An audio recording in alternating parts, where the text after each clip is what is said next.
हा लोबाच्या बाजूने येणारा नाळा आहे। ही GM कंपनी आहे आणि हा आत्मशक्तीनगरचा नाला आहे।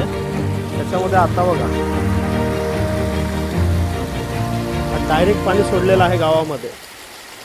हा MIDC वाले MPCBला सांगितलं तर त्यांचं म्हणणं असं आहे की नैसर्गिक नाला आहे, त्याच्यामुळे तिकडून फक्त पावसाचं पाणी जातो, त्याच्या व्यतिरिक्त कुठलाच पाणी नाही जात।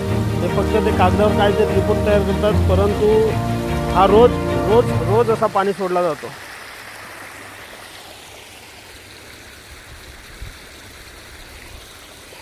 आणि आमची पास्तळ ग्रामपंचायतला पण अर्ज देऊन काहीच फायदा नाही। खरं तर इकडे काही दिवसापूर्वी ग्रामपंचायतच्याच माध्यमातून सगळं बंद केलेलं, परंतु नंतर खोललं तर ग्रामपंचायतला त्याची काहीच पडलेली नाही। मग कोणी खोललं काय खोललं असं आहे। तर भविष्यामध्ये आपल्या गावामध्ये ह्या पाण्याचं प्रमाण वाढणार आहे आणि लोकांना पाणी प्यायचे वांदे होणार आहे।